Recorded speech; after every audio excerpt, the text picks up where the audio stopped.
स्वान अरहनियुस दुनिया के पहले साइंटिस्ट हैं जिन्होंने कार्बन डाइऑक्साइड और धरती के तापमान में एक रिश्ता पाया। उसके बाद काफ़ी अलग अलग ट्रीटीज और कन्वेंशंस बने जिससे कई देशों ने साइन भी किए। लेकिन इंडस्ट्रियलाइजेशन के समय से ऑलरेडी तापमान 1 डिग्री सेल्सियस से बढ़ चुका है और भी बढ़ रहा है। तो इसका एक्चुअली एक ही तरीका है एमिशंस को कम करना।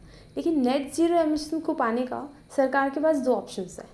एक, सच में एमिशंस को कम कर देना, और दूसरा, किए गए एमिशंस को कोई तो एक तरीके से धरती से निकाल देना।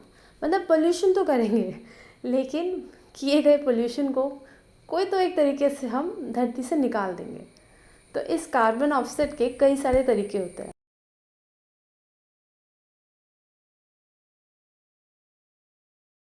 कार्बन ऑफसेटिंग में ट्री प्लांटेशन एक बहुत पॉपुलर ऑप्शन बनते जा रहा है। मतलब बहुत सारे लोग आजकल एनवायरमेंटली कॉन्शियस हो रहे हैं, तो लोग अपना कार्बन फुटप्रिंट को कम करने के लिए फ़्लाइट को अवॉइड करते हैं। लेकिन फ़्लाइट के पॉपुलैरिटी को बढ़ाने के लिए एयरलाइंस एक कार्बन ऑफसेटिंग ऑप्शन देती है।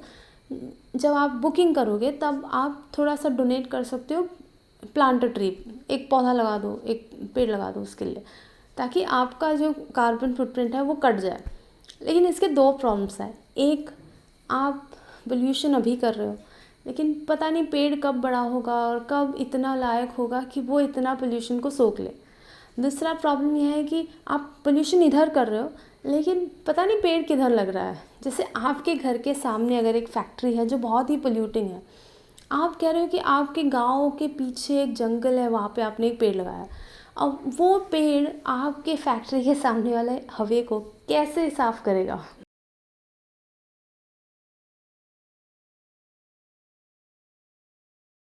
जैसे बैंक से हम लोन लेते हैं या फिर क्रेडिट कार्ड से उधार लेते हैं कुछ दिनों के लिए, उसी तरह से हम कार्बन क्रेडिट को भी खरीद सकते हैं। जितना मेट्रिक टन कार्बन एक प्रोजेक्ट या एक एक्टिविटी बचा पाता है, उतना कार्बन क्रेडिट सर्टिफिकेट्स उनको मिलेंगे, और ये सर्टिफिकेट्स वो किसी को भी बेच सकते हैं। लेकिन अब वो बेचेंगे किसको? किसी और कंपनी को या किसी और देश को जिसका कार्बन फुटप्रिंट बहुत ज़्यादा है। जब एक कंपनी या एक इंसान इस सर्टिफिकेट्स को ख़रीद लेते हैं, तब वो सस्टेनेबल प्रोजेक्ट्स को बढ़ावा देते हैं। और जब एक कंपनी उनके वजह से हो रहे एमिशंस के बराबर के क्रेडिट्स खरीदते हैं, तब वो कंपनी नेट ज़ीरो एमिशंस को पा लेते हैं। अब वो देश इसको खरीद के, इस क्रेडिट को खरीद के कहेंगे कि अच्छा, हमारा कार्बन फुटप्रिंट अब कम हो गया है।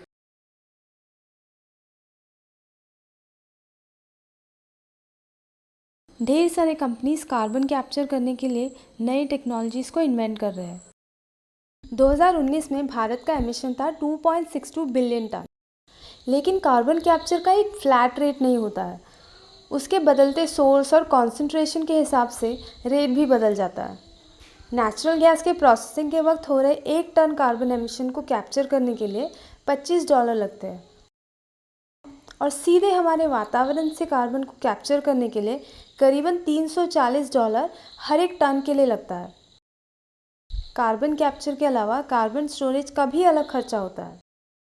नेट ज़ीरो एमिशंस एक प्रो बिजनेस कॉन्सेप्ट हो सकता है, क्योंकि देश अपने एमिशंस को कम करने के बजाय उसे ऑफसेट करने में ज़्यादा इंटरेस्टेड हो सकते हैं। तो कोई एक देश है जिसने 90% एमिशंस को कम कर दिया और सिर्फ 10% को ऑफसेट किया। लेकिन ये भी हो सकता है कि कोई देश है जिसने सिर्फ 10% को ही कम किया और 90% को ऑफसेट कर दिया। ये खतरा है। अब अगर भारत कहे कि वो कोल माइनिंग बंद नहीं करेंगे, बल्कि उससे हो रहे पोल्यूशन को वो ऑफसेट कर देंगे, इस हिसाब से तो गवर्नमेंट हर एक पोल्यूटिंग एक्टिविटी को बंद नहीं करने का एक तरीका ढूंढ लेंगे। कार्बन क्रेडिट और कार्बन ऑफसेट के बदले में कार्बन टैक्स को अगर हम कंपलसरी करते, ग्लोबल वार्मिंग पर हम ज़्यादा काबू पाते। आज के लिए इतना ही। अगले ट्यूसडे फिर मिलूंगी। Bye bye.